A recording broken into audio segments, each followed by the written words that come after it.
Welcome back to another episode of the Relationship School podcast. Yes, welcome back. I'm Ellen and Jayson. No, really, I'm Jayson. You're Jayson, I'm Ellen. We're going to take some questions on some of these now, and you guys have such good questions here in our community group. Yeah. If you want to be a part of that community, you just go to relationshipschool.com/community. It's a free Facebook group. There's thousands of people in there. Y'all are awesome, asking great questions and supporting and challenging each other. Mm-hmm. And thanks for keeping it respectful in there, by the way. Yes. We don't have to boot people out of that group. Oh my God, thank you. It's awesome. Yeah, it is good.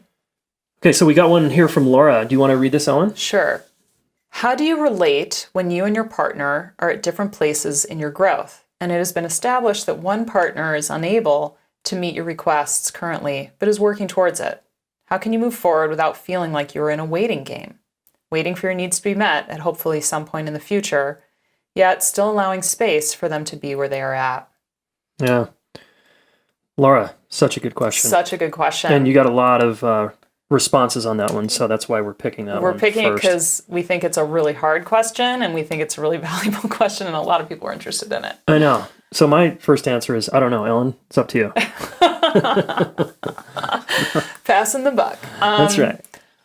I would say this is real. I just want to normalize it, I think, first. Like, this is really common. Like, a lot of people come to coaching and therapy because of this, because one person is either growing and developing in a new way and feels like their partner, it's like creating distance between them and their partner.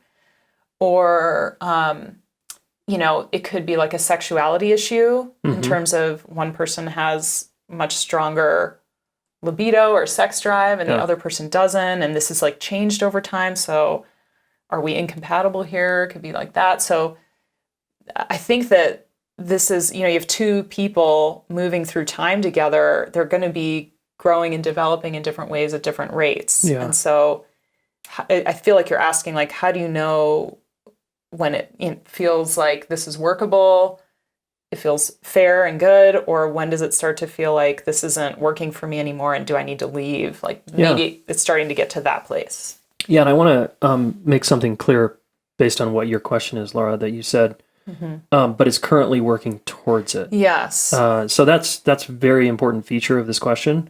Yeah. We're not talking about a resistant partner who refuses to do any work.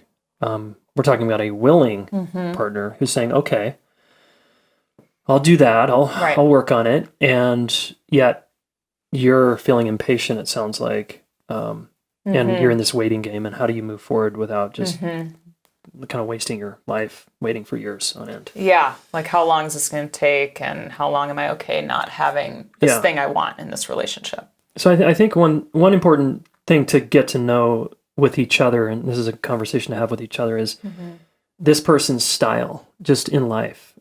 There's people that just learn at different speeds. They're slower processors. They take more time to integrate things. It's important for them to go to pace that works for them. Otherwise, they will get blown out, shut down if they're going too fast, and it's just like they can't learn. So you want to have an honest conversation just about that. Like, hey, and get to know them. Like, what was college like for you? What was when you learned the thing that you are best at? Whether it's accounting or dance or music or whatever that thing is, how long did it take you? And what did it take? And what did it take? What was that like for you to learn that skill? And because I'm asking you to learn a skill that's maybe non-native to you in terms of not intuitive for you, rather, and it's maybe awkward and clunky, but your desire is here, which is cool, honey. I appreciate that so much. You want to definitely appreciate that. Yes. And I want to understand what I'm up against over here, because I'm like, me, partner, because I'm really fast and I like to just kind of go for it. I go all in. I go hard.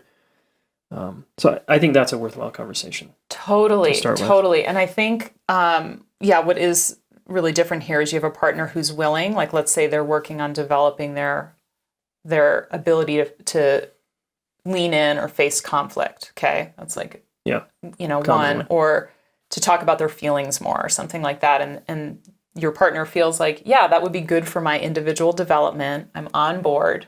And I'm going to have my own pace and process around how I do that. Yeah. I think it's important that you're talking about just making sure that it's actually something I think that your partner wants to do for themselves. Yeah. Ooh, and not huge. just for you. Okay, it's got to be for themselves. I just want to underline that. Yeah. It's got to be, if someone's like, okay, if I need to keep this relationship and you around, you want me to do that thing? Okay, I'll try. For you, but I don't really care. It's not really for me. That's not going to go well. It's not going to work. We have to be intrinsically motivated, and we have to, even though something might be really hard for us to do, if we feel like, yeah, that's good for me to learn how to do that, and it's going to be good for us, that usually works. Totally. Yeah, I'm an example, okay? Just personal share here. I never wanted to really learn business.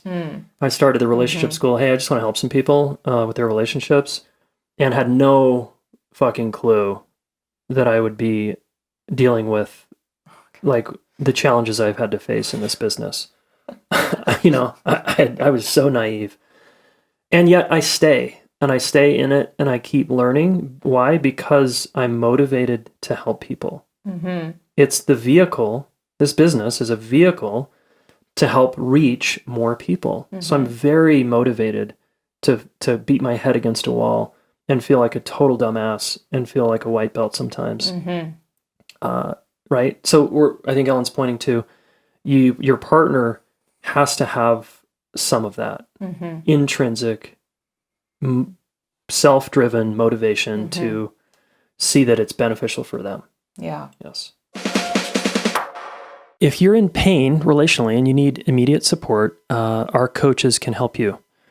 I've trained almost 100 coaches at this point, relationship coaches that are amazing humans, and they have the chops to help you get through this hard time, this hard moment you're going through. Or if you want to actually hire a coach and have someone in your corner to continue to up-level your communication skills, your listening skills, your conflict skills, these folks are incredible. Okay. So all you need to do is go to relationshipschool.com/MRC. That stands for My Relationship Coach. So relationshipschool.com/MRC. Right? If you want immediate, direct, effective help, check them out. Yeah. And then you're saying waiting for your needs to be met at some point in the future. Okay. So the assumption is your needs are not getting met. Of maybe, and you've heard me talk about maybe feeling seen or known or something, or feeling understood, or feeling like Ellen's saying, the person comes around after a conflict. The thing is, if the person, there's I think some fundamental deal breakers here. If the person can't or won't come back around after a conflict, for example, and own up to their part, or listen to your story, or share what's going on inside, and be curious about themselves and you, that's very problematic. So it's hard to know with your question how serious this is, like how bad it is, or how good it is. It's true. It's hard to know. Yeah. And I think that last part of your question, you're waiting for needs to be met, hopefully at some point, like that has a time limit on it. That has an expiration date. It does. I think that if there's something really important to you that you want to have happening in the relationship, and, you can't be waiting years for that. It might be, you would want to be seeing progress, and you would want to be, you've got to see progress. Be evolving. It's about results, right? You need to see, like if I'm learning piano, you need to see improvement. Yeah. And if you don't see improvement, then it's like, what are you doing? You're kind of wasting your time. Yeah. And so I also just want to put like another little caveat maybe in there about sometimes we want something from a partner that we think we need. And if we get it, everything will be great. And that's not always true. Yeah, it's true. And so I also want people to just stay open-minded to the idea that there might be something else that you and your partner could collaborate around in terms of providing what you both need. Again, it's hard to know because we don't know the content, but like, let's say it is something about conflict, because that's really common. If you are like, I need a certain way of responding to conflict, and we need to do it this way, and you have it all kind of mapped out, and you want this person to come over to your side, there's going to have to be somewhere in between, especially if your partner's really different than you there, and you're going to have to probably learn something that maybe you didn't plan on Mm-hmm. to help make it something you both can feel good about and feel good about as individuals. Does that make sense? Yeah, it does. Because I think sometimes people get really, like, they learn something new and they really excited about it and they want this thing to happen this way and now's the time. And, you know, that might be true, I guess, depending on the need and what's going, like if it's a safety situation or something like that. But sometimes there needs to be some room for collaboration in there too. Yeah, love that. It's kind of like, I want to bring in an analogy here, like dancing. Let's say you're both learning to dance, you know, the waltz or the tango. Tango's probably a better one. And you just went to tango class, you went to South America and learned it, you come back and your partner is completely a beginner, clueless, but you want to share this amazing dance practice with your partner. They say, fine, sounds good, I'm in. And at a certain point, you're getting frustrated because their pace, and they're not going to as many classes, and they're not as motivated as you are, right? So I think that's important to acknowledge. You're probably going to be intrinsically more inspired because this is a higher value for you than them. Mm-hmm. And it's back to the same thing of, at some point, the person, if you want to become a great tango team, great dyad, the other person has to go to their own lessons. They have to go to do their own practice. They have to study some YouTube videos in their own way. They can't just take every single cue from you. Right. I really don't feel that's great, where you step into therapist coach role. Yes. Yeah. All the time. And this speaks to Polly's question below your question, which is how to encourage their curiosity and growth. Mm-hmm. And again, it's asking them, what would have you feel excited to dance more with me? And would you be willing to take a class on your own? Would you be willing to study this by yourself? Because I don't want to be your coach. Right, your tango coach.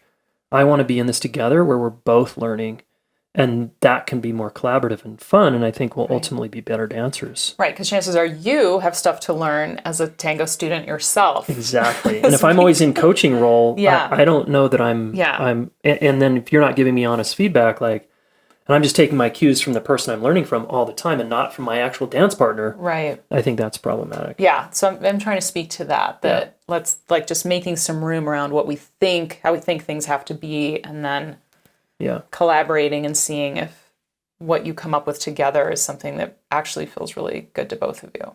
Yeah. Yeah. I love that. And then you can ask, you can again make reasonable requests. One reasonable request is, I would like you to be more curious about my life. You know, you do that with me sometimes, right? Mm-hmm. Sometimes I get so myopically focused on myself. Mm-hmm. And sometimes we need a little nudge to our partner, like, hey, I'd like a little more curiosity about what's happening for me over here. It's been a week since we've talked about me and what I'm going through. Would you just ask me some questions about what you're curious about? I think that's very reasonable. Because if you have a partner that's not even asking about you in your life, that's, again, another problem. Right. Yeah. Okay, anything else to add? Laura, hopefully we helped you a little bit here. Hopefully. It's a really important question, and I really appreciate the vulnerability here. And it is not uncommon. It's not uncommon. Okay, keep your questions coming. Every now and then we drop a question in our Facebook group. That'll be probably the place where we take these questions, because we can compile them all and then come back to them, find them really easily. Yeah. And you can drop them in that same thread if you join our community at relationshipschool.com/community. All right, thanks, honey. Yeah, thank you. Hey, y'all. I hope you have ordered my new book by now, Getting to Zero, How to Work Through Conflict in Your High-Stakes Relationships. It's already getting dozens of 5-star reviews on Amazon. I've heard from a lot of you. Thank you for buying the book, buying it on Audible, buying it on Kindle. I really appreciate it. Really appreciate the support. I think this book is going to help a lot of people. It's all about how do we get back to a good place after some kind of disconnection or rupture or conflict. That's what the entire book is about. And if you want a roadmap on how to get back to a good place, what I call zero, please order my book. GettingToZeroBook.com. Get you some extra goodies, a conflict quiz, some additional PDFs, etc. And you can order it in all the places and support your local bookstores. Cool. Thanks. Hey, thanks so much for listening. Please subscribe to this YouTube channel. Share one of these videos with a friend. We want to help the planet get their act together around relationships, and you are one of them, so thank you.